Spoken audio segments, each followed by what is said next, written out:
그 동일한 37편 12절에도 보면 악인이 의인을 모해하며 그를 보고 이를 갈지라도 하는 말씀이 있고, 또 13절에도 보면 주님은 오히려 악인을 비웃으실 것이니 악인의 끝날이 다가옴을 이미 아시기 때문이라 하는 이런 말씀이 있습니다. 그래서 오늘 설교의 제목은 악인의 종말, 악인이 종말한다고 하는 이 부분을 지금 얘기하고 있는데, 이 악인의 종말 그리고 나의 종말은 이라는 제목으로 말씀을 함께 상고해 볼까 합니다. 자, 여러분께서는 천국을 믿으시죠? 갑자기 이상한 질문을 하니까 여러분들 좀 당황스럽죠? 그러면 하나님의 심판은 정말 믿으십니까? 아멘. 만약 그렇다면 악한 자가 잘 되는 것에 대해서 그렇게 속상해할 필요가 없습니다. 악한 자는 심판을 받을 것을 알기 때문입니다. 악한 자 스스로가 그것을 알아요. 보십시오. 독약이 먹음직스럽다고 유혹이 됩니까? 안 되죠. 돈 주고 먹으라고 해도 안 마십니다. 왜냐하면 먹으면 죽는 줄 분명히 아니까 그렇습니다. 그래서 다윗은 시편 이 37편에서 계속해서 악한 자의 잘 되는 것을 부러워하지 말라. 그리고 그것을 보고 낙심하지 말라. 더군다나 중요한 말이 있습니다. 화내지 말라. 이렇게 말씀을 합니다.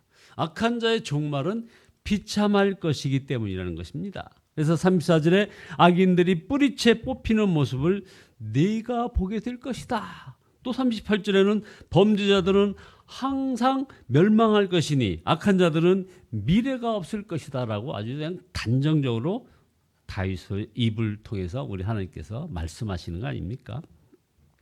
여러분은 이 믿음이 분명해야 합니다. 그렇다면 이제 우리들은 더 이상 악한 자들이 잘 되고 그리고 선한 자들을 조롱하여도 우리는 속상해할 필요가 없는 것입니다. 오히려 그들이 불쌍하게 여겨질 뿐인 것이죠. 그런데 문제가 있습니다. 여전히 많은 그리스도인들이 세상에서 만나는 악한 자들로 인하여 그 마음이 상하고 악한 자 때문에 분노하고 절망하고 심지어는 그 악한 자를 부러워하기도 하는데 좀 초점이 있습니다. 그래서 우리가 아직 하나님의 심판을 분명히 믿고 있지 않다는 그런 반증이기도 한 것이죠. 그래서 시편 37편으로 다시 한번 말씀을 여러분들과 함께 상고해 봐야 되겠다는 필요성을 느끼게 됩니다. 악한 자의 비참한 종말에 대하여 더 말씀드리려고 하는 것이 아닙니다. 하나님을 믿지 않는 자들도 그 악한 자의 심판을 받아들이고 있다는 거예요. 오히려 악한 자들은 반드시 죄의 대가를 치르게 해야 한다고 그들이 소리를 지르고 있습니다. 얼마 전에 봤던 어떤 우리 국내 영화 가운데 이런 장면이 생각납니다. 이제 부하 하나가 배신을 했다는 보고를 받은 그 암흑가의 보스가 얼굴이 양 일그러진 채 그냥 거칠게 담배를 내뱉으면서 이런 말을 했습니다. 나쁜 놈의 자식, 반드시 대가를 치르게 할 거야. 그걸 보면서 이제 그 장면 보면서 누가 누구 보고 말을 했는지 제가 잠시 헷갈렸던 적이 있었습니다. 나쁜 놈이 나쁜 놈한테 반드시 대가를 치르게 할 테다라고 하는 그 말이 납득이 안 갔다 이 말이죠. 악한 자의 종말보다 사실은 더 중요한 문제는 우리 자신입니다. 여러분은 여러분 자신의 종말이 어떨 거라고 믿습니까? 이 세상을 떠나는 날 천국에서 영원히 살 것을 확신하시느냐 이 말입니다. 조금도 의심 없이 이것을 믿고 계시느냐 하는 거죠. 천국은 예수 믿는 가장 놀라운 축복입니다. 예수 믿는 자에게 주는 가장 놀라운 축복이 바로 천국입니다. 그렇다면 이제 오늘 설교의 핵심이 여기에 나옵니다. 지금 우리가 천국을 누리며 살고 있느냐 하는 것입니다. 어떤 법원에 그 부장 판사들이 모여서 아주 열심히 특송을 준비하는 모습에 큰 감동을 받은 어떤 목사님이 이런 글을 올렸습니다. 찬양을 이끌어가는 한 부장 판사가 그 말한 것이 아주 인상 깊다는 거죠. 이런 말을 했다는 겁니다. 가장 열심히 찬양하는 사람이 가장 인상을 쓰고 있습니다. 인상을 쓰면 보는 사람에게 은혜가 안 됩니다. 찬양하면서 밝게 웃으십시다. 찬양할 때 제발 인상 쓰지 말고 인상에 신경 써주세요. 이런 말. 매사를 다 저렇게 열심히 하니 저런 위치에 이르는구나 하는 생각도 들면서도 한편으로는 그 얘기가 주님이 주시는 말씀이라는 이런 생각이 들었다는 거예요. 너는 천국 백성이면서 왜 그렇게 인상 쓰고 사니? 이제부터는 인상 쓰지 말고 인상에 신경 좀 쓰고 살아라. 자, 여기서 천국같이 살라는 말에 어떤 분들은 또 혹시 반발할지도 모르겠습니다. 여기는 악한 세상입니다. 그러나 여러분 보십시오. 대학 합격한 수험생은 대학 입학을 아직 하지 않았더라도 그는 이미 마음은 대학생 아니겠습니까? 크고 넓은 새 집에 이사갈 준비를 하고 있다면 아직 낡고 좁은 집에 살아도 마음은 새 집에 사는 것입니다. 천국을 소유한 사람이 바로 이런 것입니다. 이 세상에서 천국을 사는 자가 진정 천국에 가는 자입니다. 천국 백성은 이 세상에서도 천국처럼 사는 자라는 것입니다. 어떤 사람이 서울 가는 사람인지 분당 가는 사람인지는 경부고속도로 판교 톨게이트 지나보면 우리가 알지 않습니까?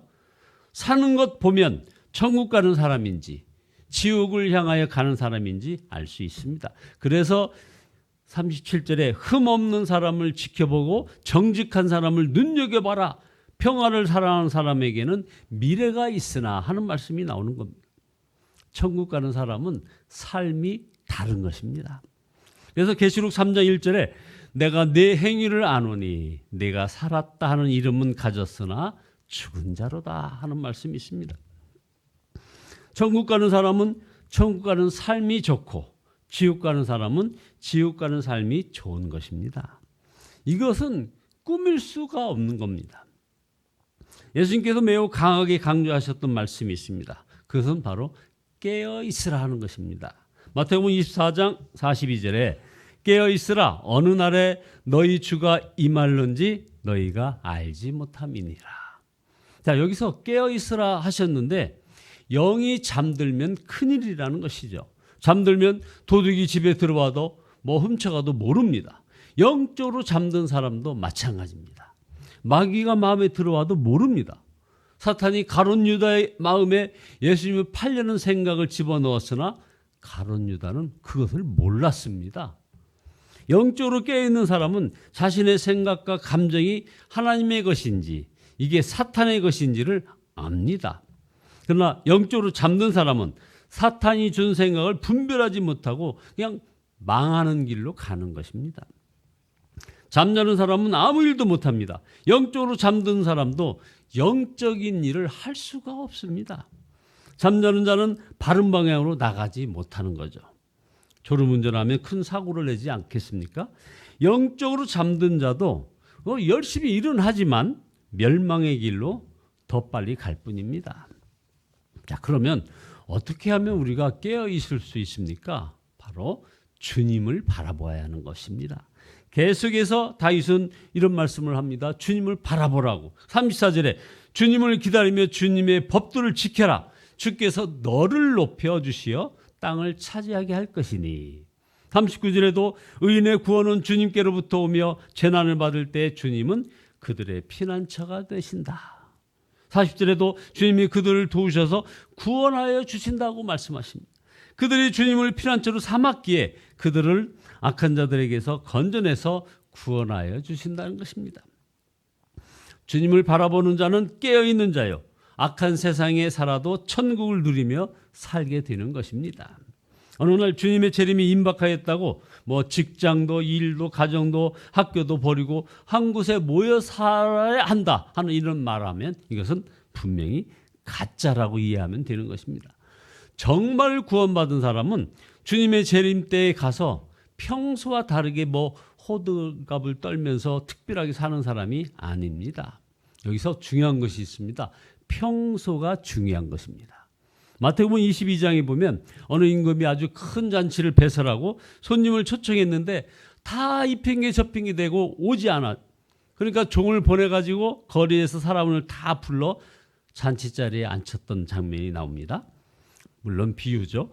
그런데 그 중에 예복을 입지 않은 사람은 수족을 결박하여 바깥 어두운 데 내어 던졌다라고 하는 그런 말씀이 나옵니다. 이 예복은 예수 그리스도의 피공로로 값없이 의롭다함을 얻은 믿음의 옷인데 예수님의 피공로로 얻은 그런 의의 옷을 말하는 것입니다. 여러분, 이 예복, 흰 옷이 준비되어 있습니까? 어디 두셨습니까? 평소에는 검은 옷 입고 살다가 주님 앞에 갈 때 옷장에서 흰 옷을 꺼내 입는 것입니까? 아닙니다. 예수 믿는 순간부터 우리는 흰 옷을 입고 사는 사람인 것입니다. 우리의 흰 옷은 무슨 세례증서라든가 교인 증명서가 아닙니다. 바로 이 흰 옷은 예수님입니다. 갈라디아서 3장 27절에 누구든지 그리스도와 합하기 위하여 세례를 받은 자는 그리스도로 옷 입었느니라. 결국 예수님과 동행하고 예수님과 하나 된 삶이 우리가 입을 흰옷이라는 것이죠. 마음에 오신 예수님이 계시고 그 예수님으로 우리가 살고 예수님이 왕인 사람을 말하는 것입니다. 천국은 바로 하나님이 다스리는 곳 아닙니까? 여기서부터 마음에 예수님이 왕인 사람이 바로 그 하나님이 다스리는 천국에도 가는 것입니다. 여기에서는 세상을 섬기다가 죽고 나면 천국 가는 것이 아니라 이 말이죠. 그리스도인들 중에서도 선하게 살고 의롭게 사는 것이 중요하다 하지만 성공하는 것을 더 중요하게 여기는 이들이 의외로 많습니다. 아직 천국의 삶을 살지 못하는 것이죠. 종말 때 여러분, 성공은 사실은 아무것도 아닙니다. 선하게 산 것이 이것이 정말 중요한 것입니다. 토니 캄폴로라는 이런 신학자가 아주 의미 있는 말을 남겼습니다. 모든 인간은 죽을 때 자기가 못다 이룬 업적을 후회하며 죽지 않는다는 것입니다. 바르게 살지 못한 것을 후회하면서 죽는다는 거죠. 그래서 죽음이 문턱에 넘어 들어올 때에 돈을 조금 더 벌었어야 했는데 조금 더 출세했어야 했는데 라는 식의 후회하는 사람은 없다는 것입니다. 예수를 제대로 믿었어야 했는데 가족을 좀 더 사랑했어야 했는데 올바르게 살았어야 했는데 라는 식의 그런 후회를 한다는 것입니다. 그래서 성공하는 것보다 선하게 사는 것이 중요하고 잘 산 것입니다.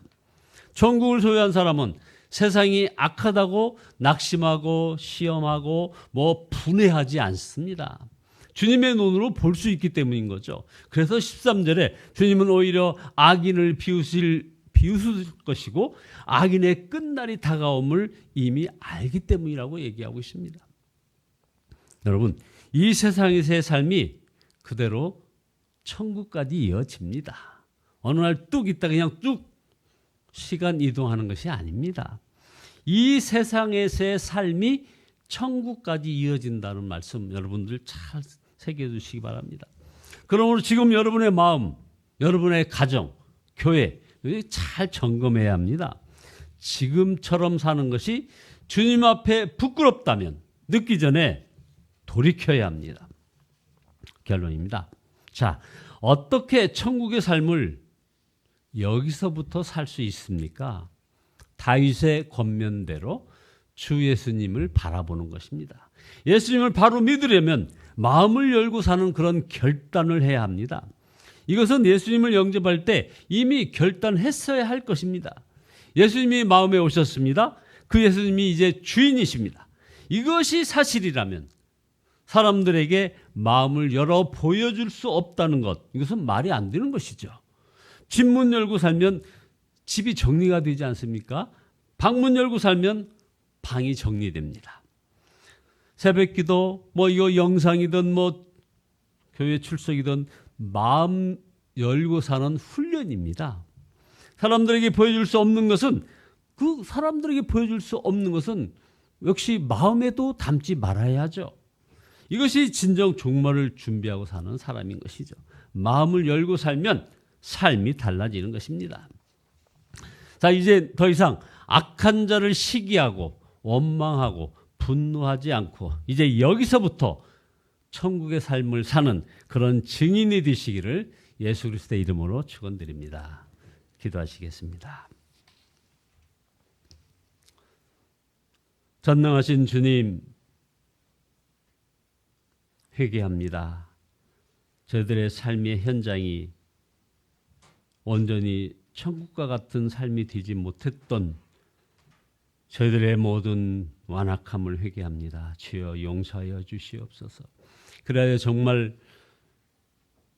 남을 시기하고 원망하고 분노하지. 그러나 나 자신인 천국의 삶을 살지 못했던 그런 것들을 회개하며 지금 여기서부터 천국의 삶을 사는 그런 증인으로의 삶이 되어지게 인도하여 주시옵소서. 주님을 바라보는 눈을 분명히 열어주시고